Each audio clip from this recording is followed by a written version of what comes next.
Tell the NFL the Jags are back.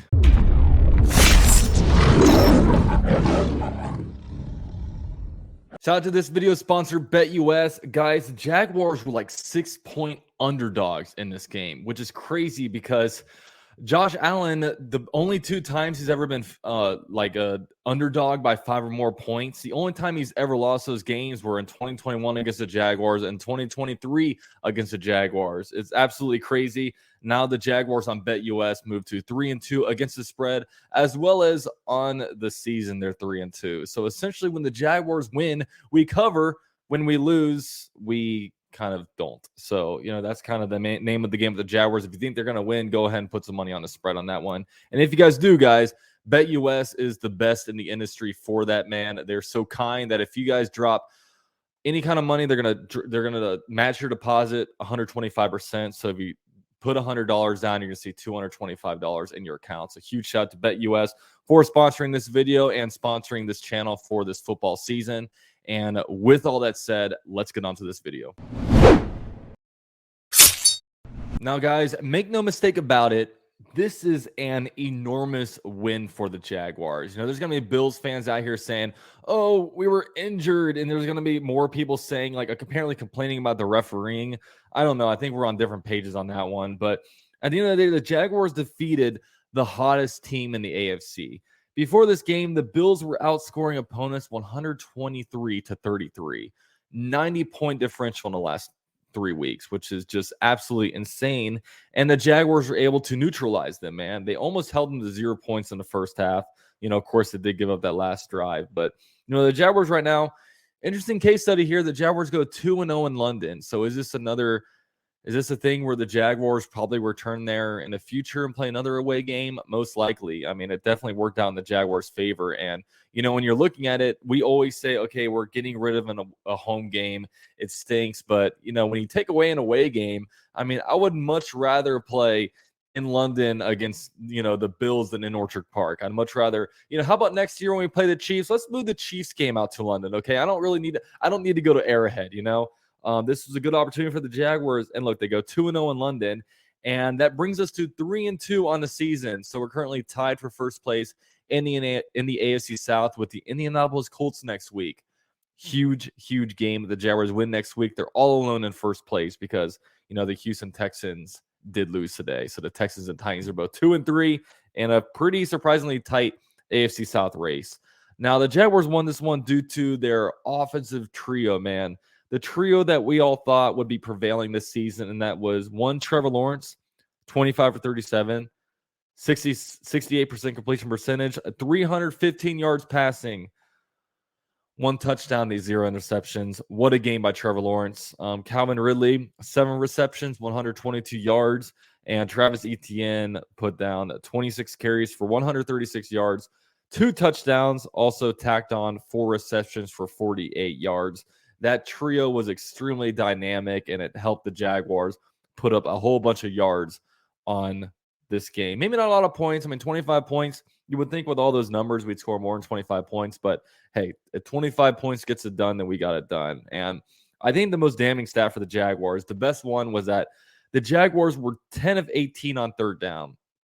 And this is when it feels like Trevor Lawrence took his nuts out and put it out on the table, because there were times where we were like, 3rd and 5 backed up at our own 5 and just, 3rd and long. And Trevor Lawrence is just making these freaking throws either on a laser or, throwing it up there to Calvin Ridley at the end of the 4th quarter. Man, Trevor Lawrence showed why he is an elite quarterback in the NFL on third downs, man, because he was just wheeling and dealing when we felt out, when none of the fans had any hope. Trevor Lawrence went out there and said, you know what, I'm going to go out here and do this thing. And he did it. So just really, really awesome game, by Trevor Lawrence. And look, this game, the offense was finally moving, man. We were converting the third downs. We were scoring points. This is the kind of offensive performance we've been wanting from the Jaguars a whole year. And the thing is, I think most of us knew that we had it. Most of us knew that, look, we can be a great offense. We just have to click. And finally, it did click. And look, there were some mistakes. Trevor Lawrence had a fumble. Maybe he didn't see some guys. There were some penalties there. There were drops. But overall, the offense played really well, and the execution was there for the most part. Just some mistakes here and there.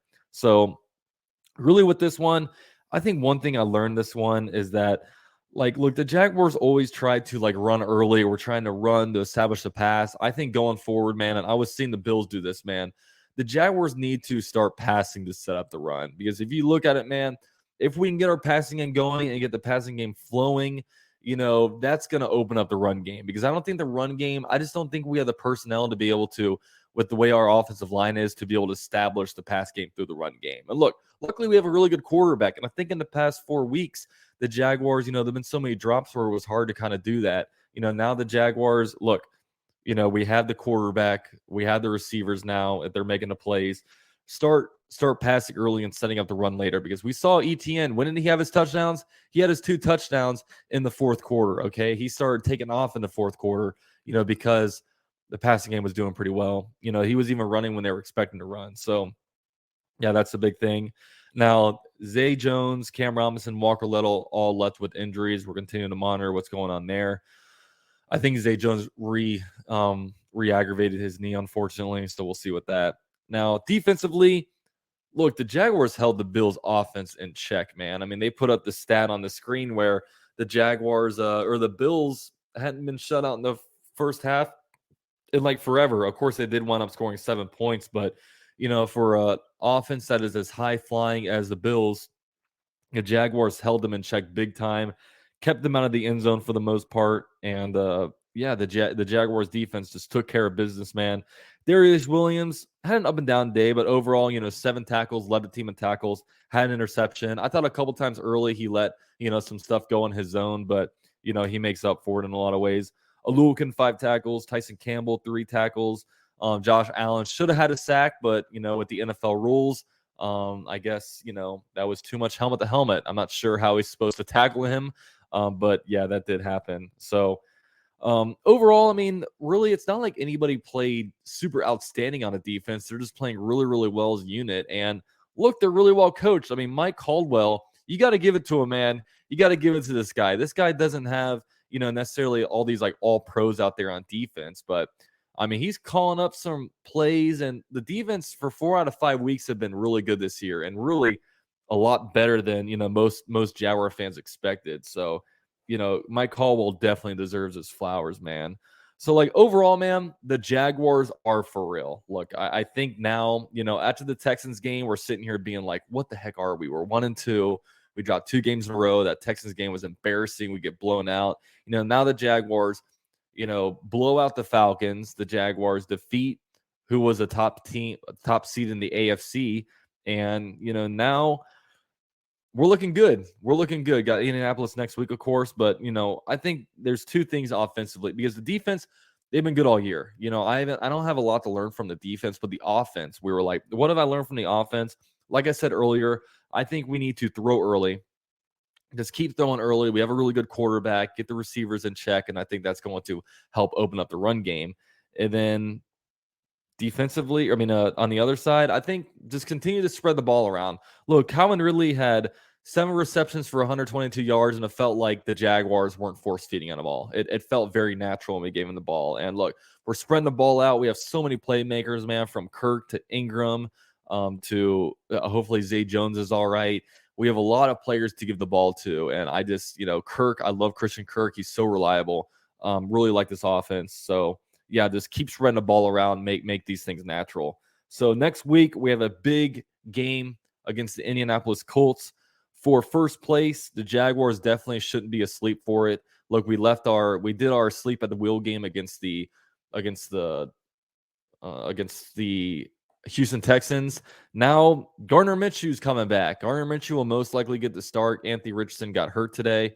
That's interesting. As we look around the AFC South, I mean, CJ Stroud looks pretty good, but Anthony Richardson, man, he's the starting quarterback, and Gardner Minshew has seen action in 4 out of 5 of those games due to injury. So he's definitely a guy that Anthony Richardson gets hurt a lot. And if we're being honest, Gardner Minshew has been the Colts' best quarterback so far this season. So it's going to be, a tough game against them. But look, the Jaguars have an interesting schedule coming up because, of course, they were in London for 2 weeks. There's no bye week, so they come back home and immediately play, on Sunday. And then they have an away game the next Thursday night.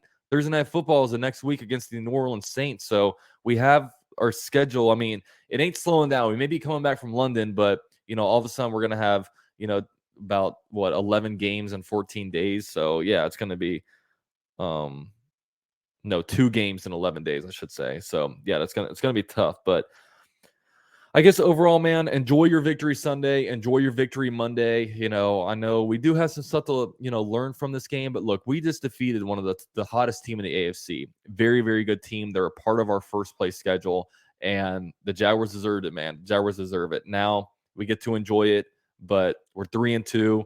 Jaguars have an opportunity to go 4-2 next week. Challenge, man. Let me know in the comments. When was the last time the Jaguars were 4-2 on the season? I cannot remember. It definitely wasn't 2017. Obviously, it wasn't 2022. So it's been some time. So it's very exciting. Very exciting. Thank you guys all so much for watching the video and also part of the live stream today, man. We had over 800 people in there, a bunch of new subscribers. So it's a ton of fun. And yeah, with all that said, thank you guys for watching. Drop a like for me on your way out.